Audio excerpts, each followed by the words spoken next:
Well, folks. Welcome once again to another episode of Rimshots with Sean, brought to you by Barstools and Bandtalk. I tell you, I actually have to get to LA at some point. I've had so many people on the show that are top-notch talent from Los Angeles, California, and this lady, I tell you, I've been listening to the tunes, sound great.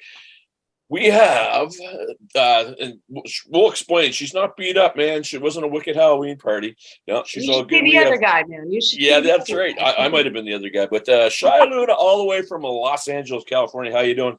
Hey, what's up? Thank you for having me here today. Well, thanks for doing it. It took us a little while. We finally get it done. Before we start, did you do anything fun for Halloween on the weekend or last night? I did. What didn't I do? I mean, there were a few parties, hung out with some film friends, some music friends. I really danced the weekend away. So I was gonna go because of this bug bite I had. I was like, well, I'm definitely gonna be a pirate, you know.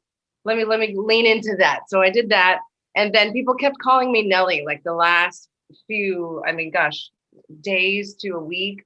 And so, you know what? I'm going to give the people what they want. And if you go to my Instagram, you'll see I did a whole music video to Nelly the rapper. So I was Nelly the rapper. Well, And that's I killer. leaned into, something I could play with. Sure. And you know what? You got to roll with the punches, right? That's You what got to we roll have with the to do. punches. So Yeah. tell me about Patience. We're going to start off right out of the gate here. Patience and Mystery. I watched the video for Solo. Really top notch. Well done, by the way. I very creative. Tell us about this project. Yeah. So Patience and Mystery, the 6 songs kind of summed up of my pages of my notebooks from the last few years. Different breakups, different moments in my life that have happened, projects I was writing. And the patience part comes with that because as a creator of music and a creative person, we don't know when it's going to come out. We don't know if it's going to come out.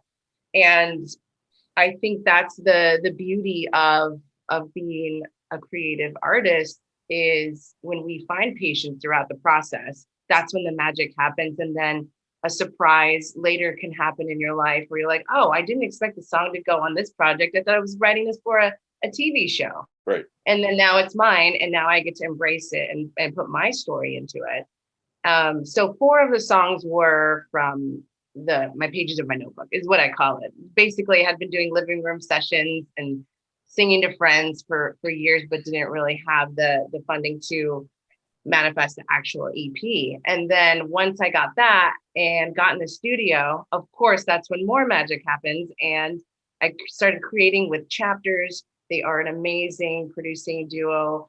And we created Burned on My Brain and Can't Dance, in addition to the songs I already had. So it was kind of fun. So it was like playing catch up as an artist, catch up. I want these songs to be tangible. And then 2 more came out.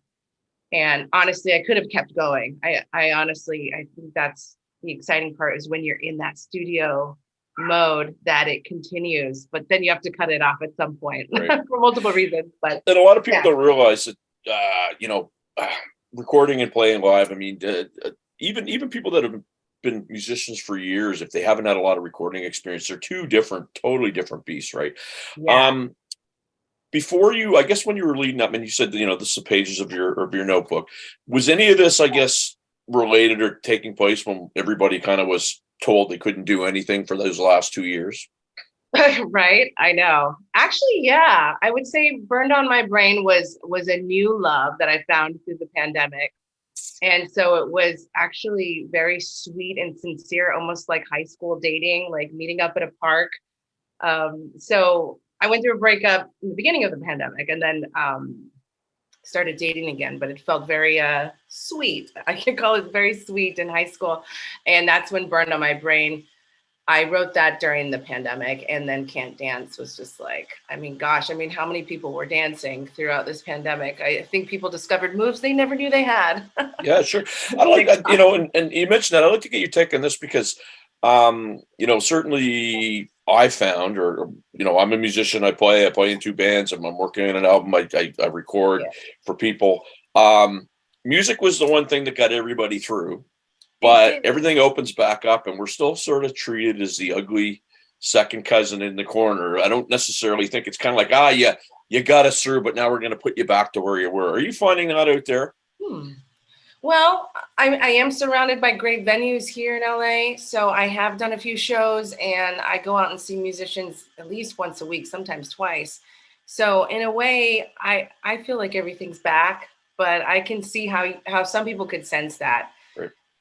But it is just different. It's different now. And I have been going to a lot of concerts since everything opened up. So that's felt like home to me because that's one, my love language to myself. Two, it's where I get all my inspiration from, is because when you see the process of the record to, it being released and then the impact of thousands of people, I think that's just, it blows my mind every time I go to a concert. It does, and it's. I was playing in on Saturday night, and it was like the bar in Star Wars, right? Everybody was dressed up.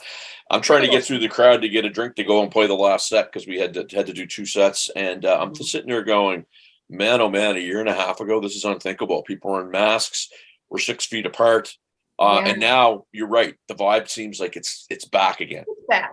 Yeah, but you're right though. It was super depressing, and as I found myself going to the piano a lot and going to the guitar, I felt myself. It was kind of a sad time. It was more of an internal moment of what am I feeling? I can't even go to a show anymore. I couldn't even go to a studio if I wanted to. I have a basic setup, but it just didn't feel the same. And I think a lot of people were brought together because of music through the internet. But however, there was a sadness on our part as an artist because our ways of expressions were kind of suppressed. Yeah, that's a fair statement. Yeah. So obviously everybody had to stay connected through how we're doing this right now, Zoom or different sorts of ways and means. And I'd be interested to get your take on networking and your PR absolutely supreme being Raquel, who I've got to know quite well. I see her all the time. She networks. What's your take on networking? Because I find oftentimes musicians, they'll sit there and they'll go, I don't understand why things aren't happening for me, but they don't network. They just go to their shows and go home. What's your take on networking? Right.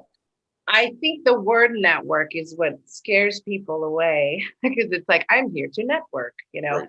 I definitely think there's some part of our brain that you're networking to eventually collaborate. And I found it out throughout the years that the more I lean into supporting friends, people I admire out in the industry, maybe with their project, is not to get something back, but there is a nice energy exchange. And sometimes networking isn't about getting something so tangible so quick.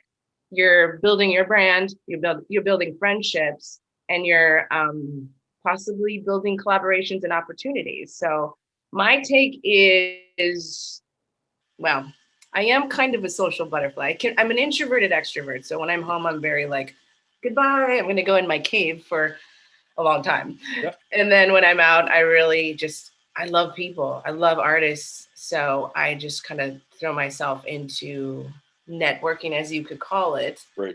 in a way of building friendships. And I think what jams people up is they think that there has to be, you go out and you network, there has to be a deal closed at that particular time. Exactly. And typically 30 to 60 days is when you might hear from the person again. But if you're not doing it, you're dead in the water. You're not moving the ball forward.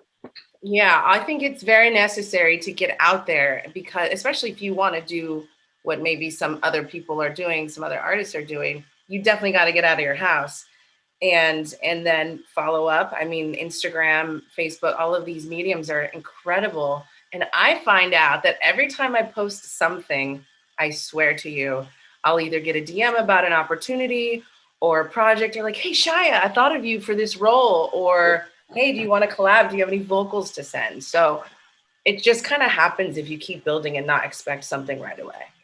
You know what? And I think that's very good advice. I think that, again, you imparted some very, very, very important things for people that are going, oh, well, I get out there and things don't happen. Things are always happening. They don't happen when you're not doing it. Right. Yeah. It's like a laundry cycle. You're going to keep doing your laundry. I don't know why I thought of that. Well, sure. And I mean, one of my buds he's an amazing drummer. He's also a coach, gentleman by the name of Matt Starr. And he talks all the time about how the universe works. And it's like, just because you're not taking part doesn't mean the universe isn't doing things to try to push you forward or backward. Right. Right. And that's trust with your talent. Trust, like, I know I go in and out of feeling like, oh damn, nothing's happening. Like, is anyone even listening to this EP? I have no idea. And then I remember, oh, there's another thing that's happening. I get a call to do a show at the Hotel Cafe, which I put on my manifestation list for my next gig, which literally happened. And it's beautiful the way it kind of comes back to you. But I do believe in just putting it out there to the universe so it can come back when it wants you, when it's ready for you and you're ready for it. Sure, sure. Like, boom. So I'm working, one of the bands that I work with, female singer. We're working on an album for her. And as I'm talking to other women in the industry, the theme seems to be, there's never been a better time for women in music in the industry. Do you find that right? Like, do you find that that's taking place right now? I received that. I think it is a great time. I think it's a nice time to blend textures and lean into masculine and feminine energy and just be a powerhouse and really not overthink about image. I think it is a great time. Yeah. And I feel really free in myself. So I guess that is saying that it is a good time because I feel like I can kind of try different things to get into the wall and not be like judged for it. Yeah, I think that's very important. Because it's really funny how you'll get that 70-year-old bald fat guy judging the woman for whatever, doesn't play an instrument, doesn't drive a car, doesn't do anything. And it's real simple to sit there and go, that's no good. I've always been a believer that if you put yourself out there, you deserve respect regardless. You might not like it, that's fine, but you have to respect the person that's actually putting themselves out there. Right. I love that. Yeah, it's all subjective. I mean, something you may not like, someone else will. Sure. And I think that is important. However, I do feel like in another time, I possibly was like an old male rocker dude. So. Well, yeah, in another world, in another life. Well, it's possible. I mean, a lot of those guys, though, what I find really funny about those old male rocker dudes is they're being forced now with social media and the fact that, everybody's got a phone at a show, right? Yep. You know this. You go, you play, you see phones up, right? You don't know where these videos are going to turn up. I've stopped thinking about it. Somebody says, yeah, I saw a video of your show. Yeah, was that when I dropped a stick or fell? Like, I don't even care anymore. You know what I mean? Everything's being filmed. Yeah. It's there. And I think a lot of these old rockers, hey, we can't do what we used to do. People have instant access to us wherever we are. Very true. Very different world. I know. There's a part of me that loves those or wishes it was like that, where it wasn't being filmed, or maybe we had just someone filming it and then you get to kind of put out to the world what you want. But nope, everything's out now. Yeah, and if you fall, it's gonna be online. Yeah, absolutely. And there's always that one picture where unfortunately I've got my gut stuck out and it shouldn't be. But anyway, that's all part and parcel of the way it goes. Yeah. I got it too. How long did it take you to Yeah. How long did it take you to get this this from I guess conception to completion? How long did it take you to have this project put together?